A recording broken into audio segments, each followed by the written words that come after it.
It is 8:07 on this wet Monday morning. This is an ABC 10 News update. I'm Bria Love. Thank you for joining us. We're starting with breaking news. Powerful wind and rain moving through our area right now, knocking out power, causing flooding, forcing evacuation, school closures this morning, and much more. We're going to have this radar up on the bottom corner of your screen for the next few minutes as we check in with meteorologist Rob Kralmark, who's been tracking these conditions all morning long. So, Rob, where do we stand right now? Okay, so what we've got over the next several hours is still in line with heavy rain, some Sierra snow. The snow levels have been rising over the last couple hours as the system has been pulling in some warmer and wetter air, and also some really strong winds, gusts up to 45 miles per hour or stronger in some locations in the valley. But you can see that there will be an end to this in the coming hours as we start to see some clearing skies. So I would say the next 2 to 3 hours, heavy rain, rising creeks and streams, and then we're going to be watching things start to come down. By the end of this is day 1 and day 2 because we have more coming.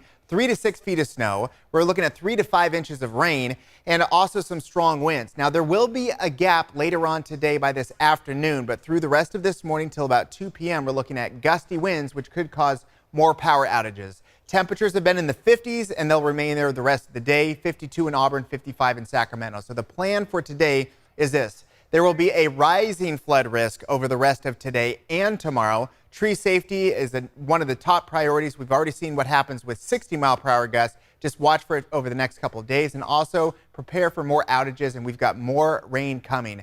The highs have probably already been hit for the day as we're looking at temperatures starting to come down after this front pushes on through. Now, again, there is that gap in the rain and snow as it slows down, and then it all comes back tomorrow with more rain, wind, and snow, and also potential thunderstorms. We do also look for one day where it slows down between Wednesday and Thursday, then more going into the weekend.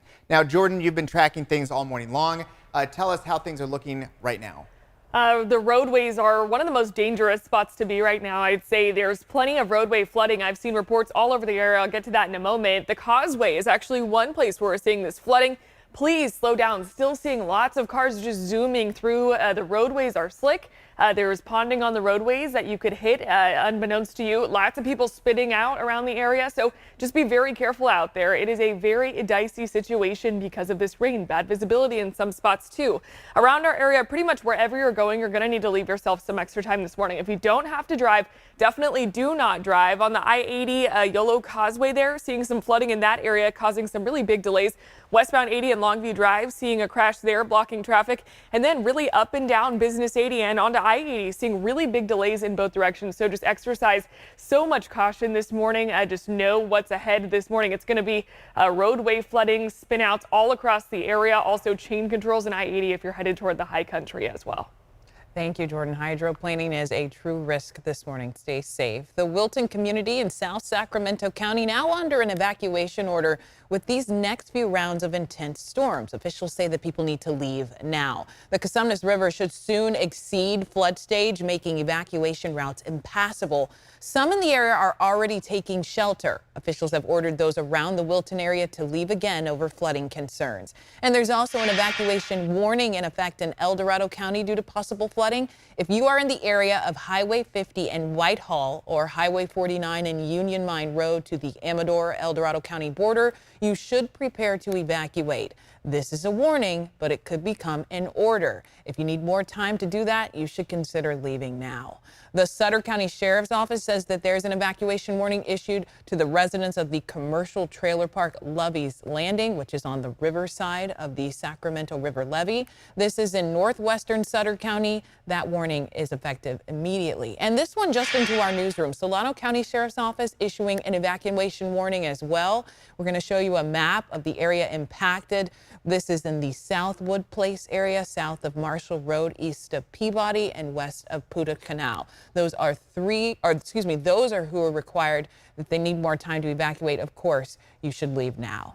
All right, let's take a live look at that SMUD outage map this morning. With more and more people losing power overnight, remember, more than 300,000 customers lost power only 24 hours ago. Some of them still haven't got it back. Now, right now, at least 36,000 people are in the dark who are SMUD customers. As for PG&E, it's a very similar story. Each one of those colored dots is an area that does not have power. The darker the dot, the more people who are without. Right now, some 70,000 customers in the dark.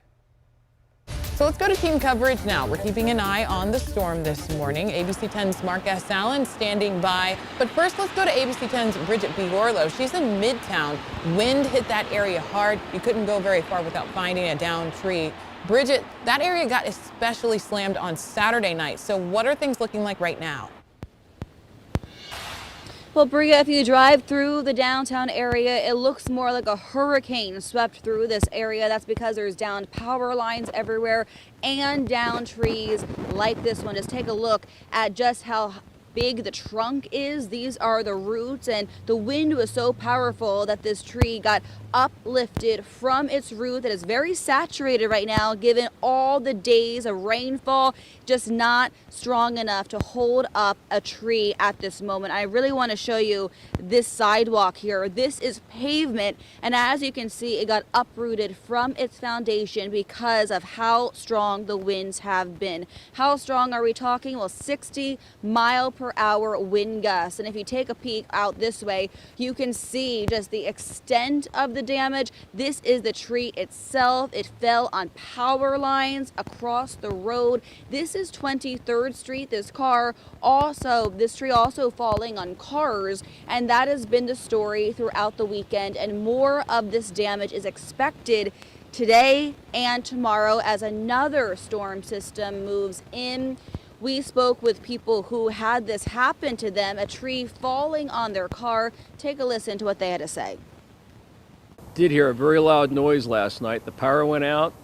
I had gone upstairs with a flashlight, and all of a sudden I heard a very loud concussion, and I knew right then this tree had fallen over. I think it's the fastest wind I've ever heard. I've lived here for 40 years. I've never heard anything like it was last night. It was a windstorm that has not been matched in decades. And as we take another live look, you're looking at a car that was hit by a falling tree. So everyone is being told to stay vigilant. Crews are working to repair the damaged lines caused by these falling trees. Right now, there's still about 50,000 SMUD customers in the dark this morning, even more PG&E customers. Crews are working to repair the lines and get people back out of the darkness, but they're saying to pack your patience. It could take quite some time, but the big warning this morning, if you're near a power line, to stay clear of that area. Do prepare for that line to be active and be safe. Bria? That is the #1 goal, Bridget. But before you go, what are crews doing to restore this electricity as quick as they can? Well, right now, Bria, they're focused on the highly hit areas that are going to be affecting the most people, and they're bringing in more crews, more materials to kind of up their staffing to respond to this, because they're getting calls left and right throughout the day, and they're preparing for much more of the same. So they're just telling people to not expect any specific timeline. It's going to be quite some time before power is restored, Bria. Right. Be as patient as you can, and maybe check on some of the more vulnerable members of your community. If you have any elderly neighbors or people who are in their homes, check on them, make sure they're okay. Bridget, thank you. These storms have more than one threat, that's flooding and high winds, and that's why it's more important than ever to take them seriously. A tree fell on a woman while she was on the levee by North 5th Street. That's near the American River. Unfortunately, she did die after going to the hospital. State officials say they're doing everything they can to keep people safe. The governor even calling on the federal government to step in and help with the recovery effort once the skies clear up. ABC 10's Mark S. Allen joining us live in South Sacramento. Mark, what's it looking like there? It's not looking good. We're at Whitewood Park. This tree came down overnight.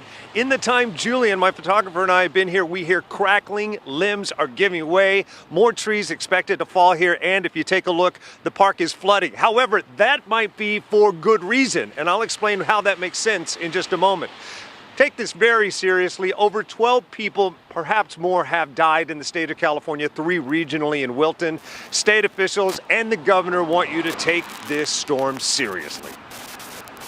It's really important that people are mindful and, again, just use their common sense. Floods kill more individuals than any other natural disaster. We've already had more deaths in this flood storm since December 31st than we had in the last 2 fire seasons. It's really important that people are mindful and, again, just use their common sense. Floods kill more individuals than any other natural disaster. We've already had more deaths in this flood storm since December 31st than we had in the last 2 fire seasons. It's really important that people are mindful and, again, just use their common sense. It's really important that people are mindful and, again, just use their common sense. Cal OES Director Nancy Ward calling drivers to heed the warnings on road closure signs. The governor announcing more than $200 million in new investments for long-term flood prevention and flood coverage in our state budget. Back here to Reitman Park, if you're a local, you probably are used to this just being a green lawn side to side. Now it's flooded. That's for good reason. If you didn't know, in the south area where we are, there are no underground flood storage systems whatsoever. So they have to look for temporary basins. There's actually underground pipe works that are piping water in here, using this as temporary storage until they can move it elsewhere just to keep things balanced. So it's supposed to be flooded right now. If it gets higher than this, they're going to pump it elsewhere, and we'll keep you posted. If you remember nothing else, remember what just about everybody you've heard from today has said. Check on your neighbors, keep each other safe. Back to you. All right, Mark, some really good advice there, and stay home if you don't need to go out. Thank you so much. Now, if you don't already have the ABC 10 app, now is a good time to download it. The app is free. It will send you alerts on very important weather updates for your area. We want to thank you for joining us. We'll have much more at 11 a.m. on ABC 10.